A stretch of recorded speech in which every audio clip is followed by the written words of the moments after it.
Hello, everyone. Today we're going to go over the retail method and the gross profit method for assigning a cost to cost of goods sold and ending inventory at the end of the period. And this is a part of Chapter 6 homework for Cengage. These are two methods that are used when estimating inventory when a true inventory count has not yet actually taken place. And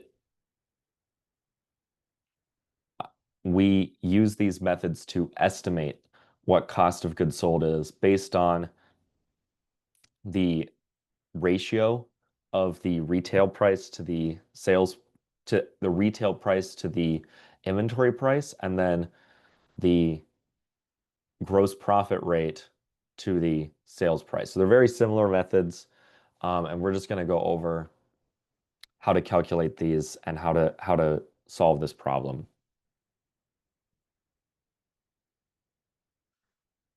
So we start with our inventory, and we have two companies, Celebrity Tan Company and Ranchworks Company.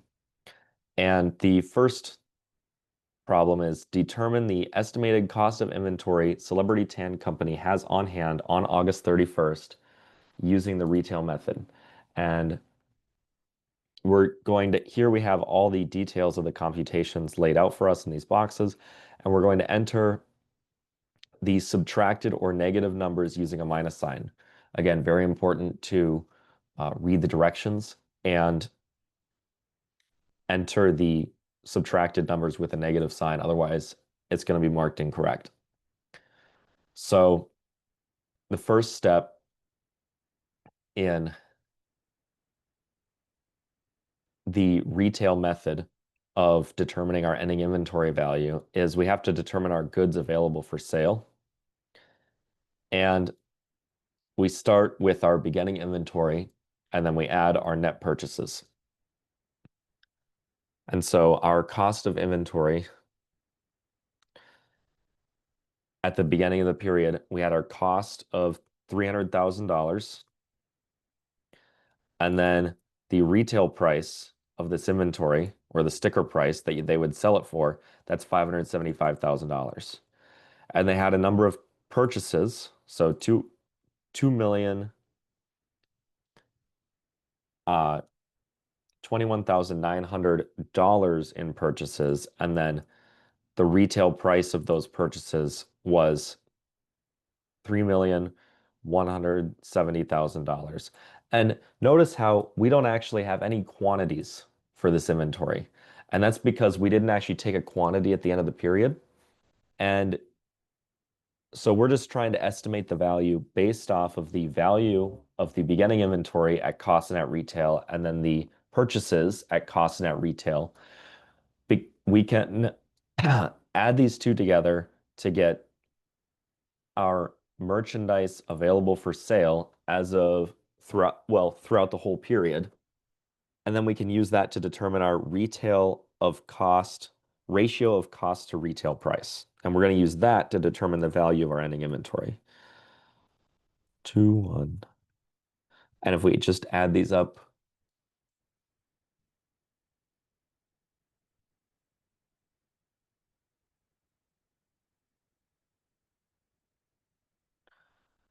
our our total cost is 2,321,900, and our total retail price is $3,745,000. And to get the ratio, we divide the cost of 2.3 million divided by 3.7 million, and we get a ratio of 62%.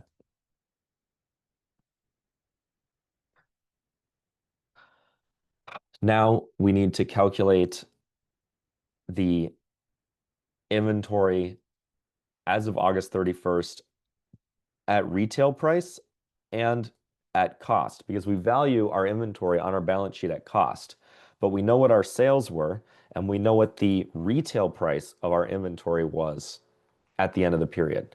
And so we know our sales were $3,250,000. And so we can then assume, and sales are at retail price. So to get the inventory at retail price, we subtract the merchandise available for sale at retail. Uh, we subtract sales from the merchandise available for sale, and we get $495,000 in ending inventory in the ending inventory at the retail price. Then we have to multiply our ratio. 62% times 495,000 comes out to 306,900.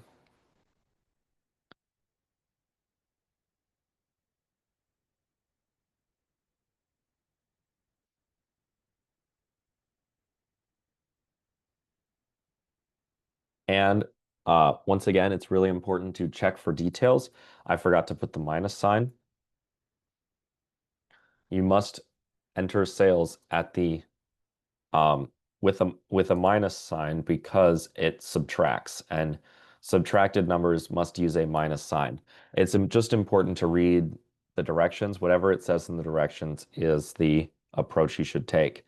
And the inventory as of August 31st at estimated cost, not the inventory as of August 1st. It's August 31st and it's at estimated cost. It's really important to double check the details before you submit, particularly on an exam.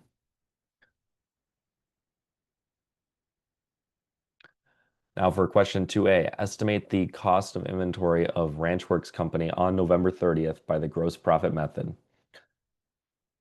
For those boxes in which you must enter a subtracted or negative numbers, use a minus sign.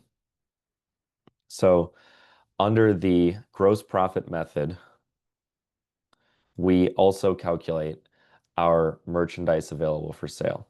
And so we have our inventory as of March 1st, our net purchases, and then we have merchandise available for sale. And our inventory as of March 1st was 880,000. Our net purchases were 9.5 million.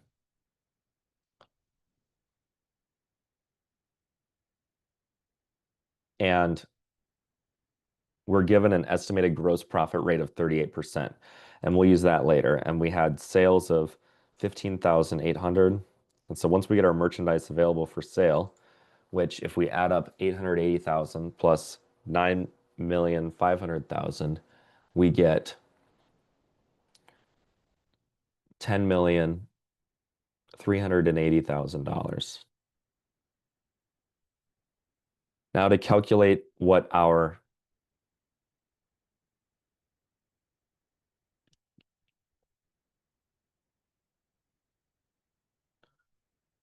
um, estimated cost of goods sold and ending inventory is, we need to estimate what our gross profit is.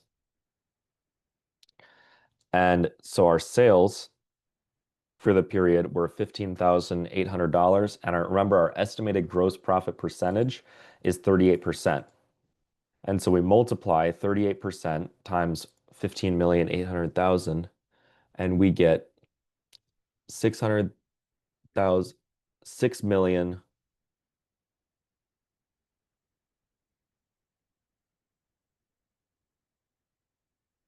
We get $6,004,000. And that has to be entered as a negative number because it's subtracted. And then we can arrive at our estimated cost of goods sold by taking 15. We can take 15,800,000 and subtract 6,004,000 to get $9,796,000. And that's our estimated cost of goods sold.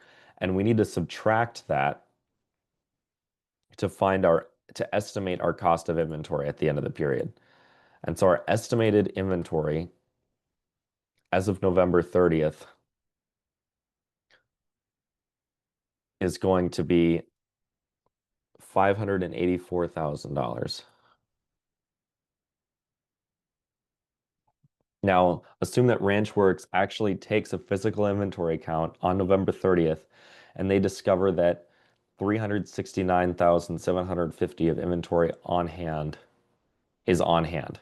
What's the estimated loss of inventory due to theft or damage? Well, you'd take 584,000